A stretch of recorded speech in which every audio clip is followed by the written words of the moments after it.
नमस्कार दोस्तों। धर्मेंद्र प्रधान के इस्तीफे के बाद क्या आप देश के गृह मंत्री अमित शाह भी अपने पद से दोस्तों इस्तीफा देने वाले हैं?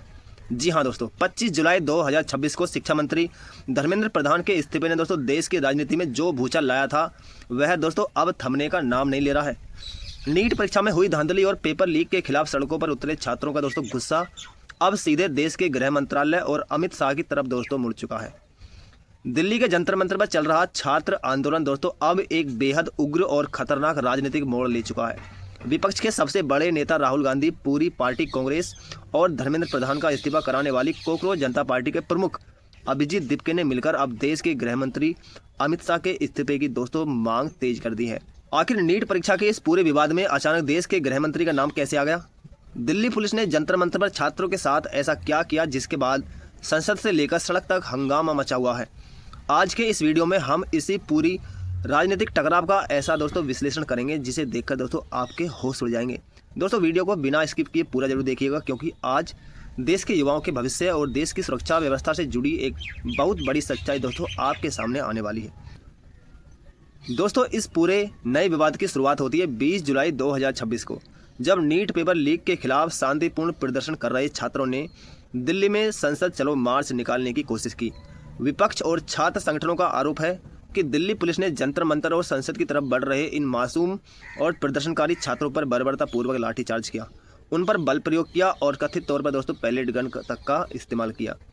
इस कार्रवाई में कई छात्र दोस्तों गंभीर रूप से घायल हो गए। अब दोस्तों समझने वाली बात यह है कि दिल्ली पुलिस के अन्य राज्यों की तरह किसी मुख्यमंत्री के अधीन नहीं आती, बल्कि वह सीधे केंद्रीय गृह मंत्रालय यानी अमित शाह के नियंत्रण में काम करती है। दोस्तों यही वजह है कि छात्रों पर हुई इस घातक पुलिस कार्रवाई की पूरी नैतिक और कानूनी जिम्मेदारी अब सीधे गृह मंत्री अमित शाह पर दोस्तों डाली जा रही है। लोकसभा में विपक्ष नेता राहुल गांधी ने संसद के अंदर और प्रेस कॉन्फ्रेंस में सरकार को घेरते हुए अमित शाह पर दोस्तों बेहद तीखा हमला बोला है। राहुल गांधी ने सीधे शब्दों में कहा कि या तो गृह मंत्री ने खुद दिल्ली पुलिस को छात्रों की इस बर्बर कार्रवाई का आदेश दिया था, या फिर उन्हें अपने ही विभाग के इस इतने बड़े एक्शन की भनक तक नहीं लगी। उन्होंने सरकार को चुनौती देते हुए कहा कि दोनों ही परिस्थितियों में चाहे वे इस कार्रवाई में सीधे दोषी हो या फिर अपने विभाग को संभालने में पूरी तरह अक्षम साबित हों, उन्हें देश के गृह मंत्री के पद पर बने रहने का दोस्तों कोई भी नैतिक अधिकार नहीं है और उन्हें तुरंत इस्तीफा दे देना चाहिए। कांग्रेस अध्यक्ष मल्लिकार्जुन खड़गे ने दोस्तों यही सरकार पर राजनीतिक प्रतिशोध का आरोप लगाते हुए कहा कि पहले तो पुलिस ने छात्रों की हड्डियां तोड़ी और अब उन्हें घायल छात्रों के खिलाफ एफआईआर दर्ज करके उन्हें डराने और चुप कराने की साजिश की जा रही है। दोस्तों इस आंदोलन का नेतृत्व कर रहे कोकरोच जनता पार्टी के संस्थापक अभिजीत दीपके ने तो दोस्तों दिल्ली पुलिस और गृह मंत्रालय पर बेहद सनसनीखेज आरोप लगाया है।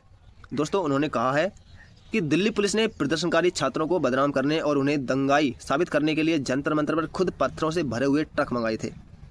उन्होंने राहुल गांधी की मदद का पुरजोर समर्थन करते हुए कहा कि इतनी बड़ी और हिंसक कार्रवाई बिना गृह मंत्री की मर्जी या हरी झंडी के संभव नहीं थी। उन्होंने सरकार पर तंज कसते हुए कहा कि यदि सरकार का यह मानना है कि इस छात्र आंदोलन के पीछे कोई विदेशी फंडिंग या देश विरोधी ताकतें का हाथ था, तो दोस्तों यह देश के खुफिया तंत्र और गृह मंत्रालय की सबसे बड़ी दोस्तों विफलता है। वे इसे रोक नहीं पाए, इसलिए अमित शाह को पद छोड़ना ही होगा। लेकिन अब सबसे बड़ा सवाल दोस्तों यह उठता है कि क्या वाकई अमित शाह अपने पद से इस्तीफा देंगे? तो दोस्तों इसका सीधा और साफ जवाब है बिल्कुल भी नहीं। राजनीति के जानकारों और मौजूदा परिस्थितियों को देखें तो अमित शाह दोस्तों इस्तीफा देने की दूर दूर तक कोई संभावना नहीं है। धर्मेंद्र प्रधान के शिक्षा मंत्रालय और अमित शाह के गृह मंत्रालय में जमीन आसमान का दोस्तों अंतर है। नीट परीक्षा में हुई गड़बड़ी सीधे शिक्षा मंत्रालय का मामला थी, इसलिए धर्मेंद्र प्रधान को नैतिक जिम्मेदारी लेनी पड़ी। लेकिन जंतर मंतर पर हुई कार्रवाई को सरकार और भारतीय जनता पार्टी की पूरी तरह से कानून व्यवस्था बनाए रखने की एक जरूरी प्रक्रिया मान रही है। बीजेपी ने विपक्ष की इस पूरी मांग को पूरी तरह से राजनीति से प्रेरित और देश के युवाओं का इस्तेमाल करके अपनी राजनीति रोटियां सेकने का जरिया बताया है। सरकार का रुख साफ है कि वे विपक्ष के इस चौतरफा दबाव के आगे बिल्कुल नहीं झुकेंगे और अपने सबसे कद्दावर और वरिष्ठ मंत्री का इस्तीफा किसी भी कीमत पर नहीं होने देंगे। दोस्तों इस पूरे घटनाक्रम ने यह साफ कर दिया है कि आने वाले दिनों में संसद का सत्र बेहद हंगामेदार होने वाला है। विपक्ष इस मुद्दे को आसानी से छोड़ने के मूड में नहीं है, वहीं सरकार भी पूरी ताकत से पलटवार करने की तैयारी में है। छात्रों का आंदोलन भी दोस्तों दिल्ली में लगातार जारी है और उनका कहना है कि जब तक पुलिस कार्रवाई की पूरी जवाबदेही तय नहीं होती और छात्रों पर दर्ज मुकदमे वापस नहीं लिए जाते, उनका यह संघर्ष जारी रहेगा।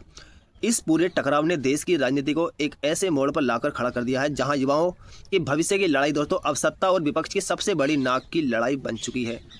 दोस्तों आपको क्या लगता है, क्या जंतर मंतर पर छात्रों पर हुई कार्रवाई के लिए गृह मंत्री का इस्तीफा मांगना सही है? और क्या इस राजनीतिक उठापटक के बीच छात्रों को कभी इंसाफ मिल पाएगा? अपनी राय नीचे कमेंट बॉक्स में दोस्तों जरूर शेयर करें। अगर आपको दोस्तों यह निष्पक्ष और गहरी जानकारी पसंद आई हो तो दोस्तों इस वीडियो को लाइक करें और देश के छात्रों के समर्थन में इसे दोस्तों अपने दोस्तों के साथ ज़्यादा से ज़्यादा शेयर करना मत भूलिए।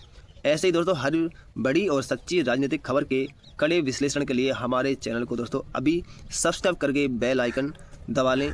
मिलते हैं दोस्तों अगली वीडियो में, तब तक के लिए जय हिंद।